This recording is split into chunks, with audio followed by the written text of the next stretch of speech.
What I want to talk about is Monday motivation. My favorite thing because Mondays typically are not that fun. We get a case of the Mondays, especially after the Super Bowl. Probably ate a bunch of wings and cheese dips and all that stuff. So overall, it's okay. We'll bounce back and we'll jump back into it. I'm going to use my favorite Anthony Pompliano, the Pomp Letter. So I do subscribe to this guy. I know I talk about it all the time. He's awesome. All kinds of business stuff. Talks about life, crypto, regular stock market, investing. Super successful guy. Has a good view of the world as well. But he read this book. He reads a book every single week. And what's nice is I can just read his synopsis and his big points. And this book was The Creative Act. It's called The Creative Act, A Way of Being by Rick Rubin. If you don't know who Rick Rubin is, he's like one of the most successful music producers in basically in the world. Huge, those of us that watched MTV before all the music videos are gone. Now I think MTV is just like Teen Mom. I think that's all they show. And Ridiculousness, which is actually a good show, which is fun. But this is what he said. Rick Rubin was crowned the most important music producer of the last 20 years by MTV. So he knows a thing or two about the creative process. Rubin explains that creativity is not solely reserved for music artists, though. In fact, every single human is an artist. I love just that line. I love because one of the first things they teach you in any art class, and I think this is the whole premise around being artistic, is art is in the eye of the beholder. Something that's absolutely beautiful to me could be hideous to you. So using that as a framework for your life and your business, and I really want to line this up with the social media aspect, because realistically, we're all becoming content artists, essentially. I like one of the things that I do a lot is I edit videos like all the time. Essentially, like I edit a lot of videos. So that has become something that has, become a part of my life that I actually really enjoy. And I don't even have like the expensive software and things like that. There's tons of software that you can get for your phone or your computer and all that. I haven't even scratched the surface. I just use, the apps and whatever's free. I have one that I pay for. That's pretty awesome. So understanding that, and I don't consider myself a very creative person overall. I like creativity and I love art and I appreciate it. I don't know much about it, but I know what I like, which is fine. But understanding that art from your perspective does mean and look completely different to someone else. And the way that we work, and this is where I'm going to tie it all in, all of us work in different ways. And we understand that. That's why when we're constantly coaching about use these tips and tricks, make sure you use your SMART list, make sure you do these, we're creating this baseline, this guideline, or essentially framework that you can use to help you become your best creative self by following up by operating your business. It's a framework. We're not going to, no one's going to do it for you. And, bring it back to, an artist. You can get inspiration from successful people or other successful artists.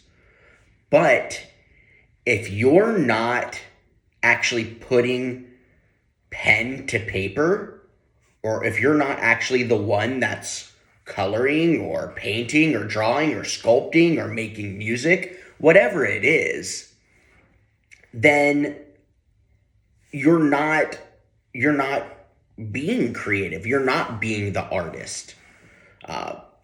The way that we work is very unique. The way that we run our businesses is very unique. 1 second, we're hitting the phones. The next second, we're driving 100 miles and unlocking 4 random houses and meeting random people that we've never met before, and then running back and filling out legally binding contracts and dealing with huge amounts of money, people's life savings. It's actually kind of mind-blowing what we do on a daily basis and how much creativity it takes. And I think that you do have to have a bit of a scattered mind to be able to manage all of these different personalities and all of these different tasks and all of these different aspects of what we do and effectively do it, on top of playing the part of being mom or dad or spouse or sibling, breadwinner, not breadwinner. People have side gigs. People take care of their parents. There's so many different things that we have to be creative in the way that we operate. Think about how creative you have to be. Say you've got, I'm going to use Leanne for example. Leanne's actually on the call, so I hope I don't say anything bad. But imagine you've got 3 boys at home, 3 kids, plus me, so I'm a big kid, plus doing real estate work, plus doing all this other work, plus dealing with family and grandparents and everything else in life, taking care of the house, getting everything. Think about how creative you have to be in your organization to be able to sit down and say, okay, I'm going to manage this, and this, and then put your actual creative hat on to do sensory stuff and sight words and all this. Without us even realizing it, every single day is really a piece of art for us. You'll see how I'm pulling it full circle. All right, this is Jeremy. I'm with Method Real Estate. Oh, Jeremy's taking calls. I'm muting you, Jeremy. Look, listen, Jeremy's grinding. Jeremy's on the fucking call and taking calls. So that's how you do it. So I'm bringing it full circle now.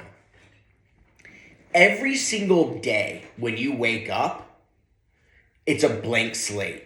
Think about this. When you go to sleep at night, it's an Etch-a-Sketch. Shake it up. You're shaking it up. And then everything just from the day before, because you could think about those like crazy days where like you wake up, if you go work out or get the kids ready and it's like super early, and then you jump in and you're working all day and then get the kids down to bed and dinner and all that. You clean up the house.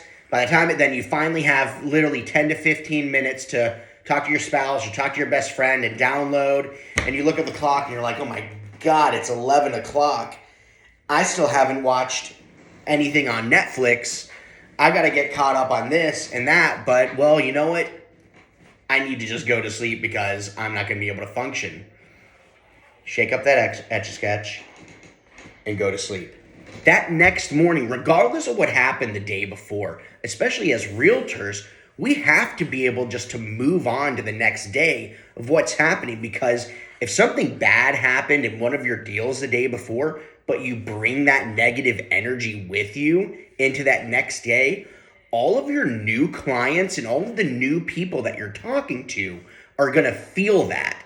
And that's what's so important in what we do, and being able to actually navigate all of the personalities and navigate all of the BS that we have to deal with, on top of the external factors that are constantly coming at you and you're dodging and this and that. And I talked about this a few weeks ago, how there was one of the books that I can't remember which one it was, but it was about how we're so surrounded by so much content and distraction that literally one text message or one post or one notification from CNN or ESPN or whatever can come in and like completely derail your entire day. It's so easy to be distracted these days. Like, this is the age of procrastination. If you're a procrastinator, it's an uphill battle every day, every single day. I know, because I'm a procrastinator. It's just inherently in my blood. I've always been one. It's just what it is. It is what it is. The way I get ahead of it is I jump in, because I know, regardless of what happened the day before, every day is a new day to create new relationships, to repair old relationships that have either gotten stale or maybe something's happened. And we have to have thick skin. And I'm going to keep saying, in this business, how do you navigate and manage all of the stress and the craziness that comes with it over time? And, JC knows this. You really start to get thick skin, and not that you get less compassionate, because I think there's a really fine line between still being compassionate but also like not giving a shit. And in this business, you really have to walk that carefully, because there's some clients that are just no nonsense, doesn't matter. No emotions. They get the deal done. If it doesn't happen, falls through, and that's it. And then you have the newly married couple where they can't agree on anything. They're tight on cash. No fault to them. They have student loans, whatever it is. And literally every single time you show them, it's like multiple therapy sessions. And you're working hard with them. But that's emotion. Even if you don't feel it, that is emotionally and intellectually taxing for you. Because then you're going to do that. Go ahead, JC. I can't hear you. Yeah, I think you're spot on. Can you hear me? Yep, there you go. Okay. Yeah, I think the difference is not carrying it to the next thing that you're doing that day or the following or that night or with your spouse or whatever. It's like, that client drama stays there. And, I was actually reading about this yesterday, and it's so true. That is the easiest way to get rid of that, and obviously it's easier said than done. It's just have a lot going on real estate wise, where you can't afford to carry that with you, because you have 10 other deals going on that you're focusing on. You're like, I can't focus on my one buyer's drama that they're complaining about the color of the house that they went under contract with and they don't like it, or some BS. It's like you can't afford that time, because you have another 10 things going on at once. Obviously there's other ways. Just being in the business a long time, you kind of learn to compartmentalize that stuff. But yeah, I think it's spot on in terms of just trying not to let that go with you throughout the rest of the day. Absolutely. And that's probably one of the most difficult things that we deal with. Especially because I think if you got into real estate anyway, you're personable. Typically you're a people person. So you enjoy being around people. You enjoy uplifting others. You enjoy helping others. And a lot of what we do goes completely against our nature. Because really what we are is we are protectors for our clients. So it means, being really aggressive with other parties and then protecting the others. But then sometimes we have to spin and turn around and be really aggressive with the ones that we're protecting, which is very counterintuitive. But over time, I think we get better at that, and we get better at managing that. The emotions, I get very emotional in deals. I've gotten a lot better over the years. I just say real estate hardens you. You just kind of just get that hard shell. But I do get very emotional, especially if it is, like a young couple or an older person that's downsizing, and just like in a really, not that every deal's not important, because it is, but some of them are just like much more sensitive, and a lot more is at stake. And it's okay to get emotionally invested. There's nothing wrong with that. But if you're allowing that, essentially you paint this beautiful picture, bring it all back. You wake up, you're doing your calls, feeling good, your picture's looking beautiful, you're painting it, and right around noon you get a call that the appraisal came back 30K low, and that's it. And it's just like you took a bucket of random paint and just threw it at that picture. You can either, block that bucket of paint that's going to fly at your beautiful picture, or you can let it splatter all over it, or you can let it temporarily splatter all over it. Have your moment. Go take a walk. Put your boxing gloves on. Take a couple hits at the bag, and not let it completely destroy it. Essentially, take a hose and hose off that bad paint that went on, and continue on with your day. And much easier said than done. Absolutely much easier said than done. That is something that's very hard to do. That is a learned behavior. And when you are a caring person and you care about people, that's going to be difficult to do. But the only way to be very successful in this business is to be able to compartmentalize, like JC said, and push to the side those emotions that are going to affect the rest of your day. Not to say you can't have those emotions. Cry about it later. It's fine. It's okay. Be upset about it. But don't let that affect the rest of your day. It's hard to do. It's easy to say. But then when you're in the moment and you're like, literally the world's ending, you showed these people 60 houses, they finally found one that they fell in love with, and then it's like everything is happening to destroy the deal. We all know it's going to happen, because it has happened. It's happened to all of us. But knowing that every single day is a new day, nothing that actually happens is a death sentence. There's always another house, or there's always another deal.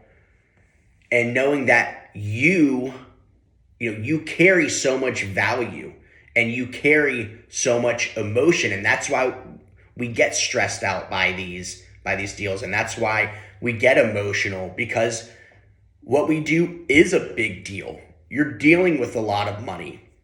You're dealing with people's livelihoods, with their savings, with their timelines. If we don't do our job right, people won't have a place to live, literally, which has happened. So it's okay to have those really strong emotions. I want you to have those strong emotions because it makes you care. I think it makes you a better agent. Agents that don't have emotions, I think you have to look out for that emotional aspect for your clients, while also looking out for their best financial interests. But, being human, it's okay to be human, but when you start letting everything negative control your day and essentially get you off of your grind, that's where it becomes very difficult for you to push through those things and get on to the next deal and do even more.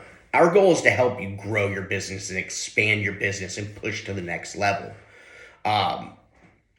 I started doing this Monday motivation. I love the Monday motivation, but I wanted to be more of like the like holistic approach and less of um, the scientific. This is the call stuff and this is the smart list stuff and this is all that. We have meetings for that. I want us to start our Mondays and really think about mindset and emotion. I'm intentionally talking a lot about emotion because mental health is super important. It's a major, major thing, especially running your own business, especially when a lot of people rely on you. That's heavy. It's a major, major responsibility that we don't take lightly. And then you have all these other people that are relying on you, helping them, realize the American dream. So I never want, I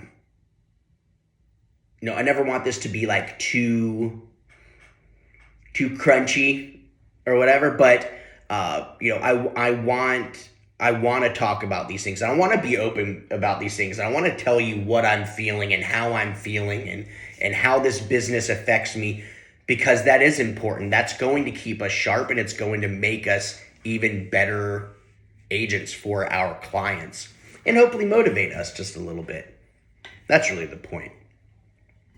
Yeah, Carrie, I can definitely say the conversation is very important. Actually, last night I was in the bed and one of my church members called and I didn't answer. So at first I felt bad, like, dang, I didn't answer her call. But then afterwards, then she texted me, are you okay? Yeah, I'm good. It's like bedtime, you know? And I was like, well, I'll get back with you in the morning. Unless it's urgent, I'll get back with you in the morning. And she said, okay, good night. But like I said, initially I felt bad that I kind of sort of ignored her, but I knew that it would have went into maybe a 15 or 20-minute conversation of nothingness, and I just wasn't up for it. So I did give great confirmation that it's not per se us denying anyone access to us, but setting boundaries in reference to when that access is granted. So great conversation. I, I am not good at boundaries. I've gotten better. It's taken a long time. And I'm still not great with it because even when I talk to people, I'm like, yeah, call me, text me anytime. If I don't answer your text, I'm probably sleeping. I'll get back to it when I get up. It's just like something I've built my business on. For the most part, people are respectful. But usually it's the personal calls where you're like, man, I cannot take this call. This is gonna throw me off. And but then you're like, but I need to be there for this person. And do I take this call? There are times when it is okay to be selfish. You have to be able to mentally handle everything. You have to be selfish. Probably the absolute best thing my therapist has ever taught me is literally be not selfish all the time, but it's like, I'm going to take this hour and a half period and that's it. I'm going to turn my phone off. I'm going to go get a massage. I'm going to read. I'm going to take a walk. I mean, whatever it is, take that time, be selfish. If someone really, really, really needs you, they'll get in touch with you.